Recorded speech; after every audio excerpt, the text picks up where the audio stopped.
So before you go out for funding, what you definitely an entrepreneur must have is a business plan. You should have a founding team, either you yourself or you have a team of co-founders. You should preferably have a revenue generating product or a service, which means there is a certain proof of concept which is there, unless it is too capital intensive and you have to depend on external capital even if you start. You should also preferably at today's day and age have a detailed and functioning website which gives details of what you are doing for the general public. So these are the basics before you go to raise funding. Now, how do you raise funding? One is the first basic thing which everybody does is bootstrapping, which means you use your own funds from friends, family, and you make that last as long as possible, so that there is a output that is visible. There's a revenue generation that happens before you reach out for other funding. The next stage is you go to a bank for a loan. You can go for a business loan or you can go for a working capital loan.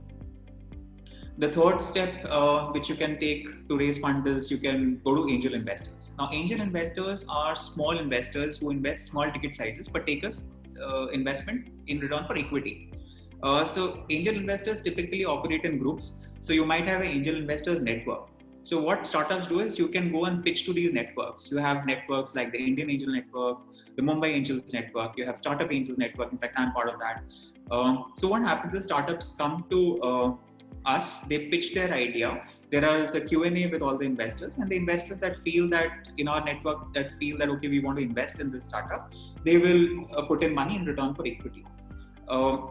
These investors are small ticket size investors, hence they don't interfere in the day-to-day functioning of the company, and they typically exit when the company either does the next round of funding or exits and a larger venture capital fund comes over and takes over.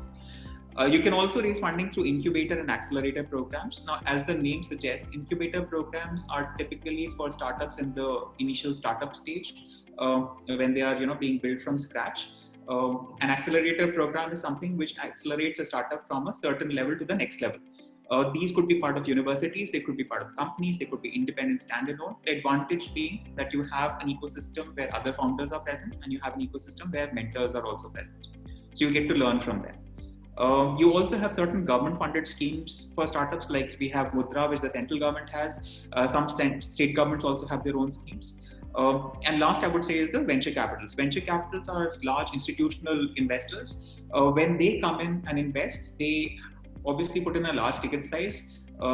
They might have a member on the board of the company.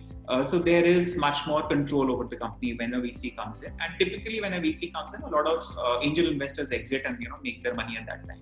And a VC typically would exit probably when there is an IPO that comes in, or there is a takeover or a merger with another company. These are the various ways in which funding can be raised.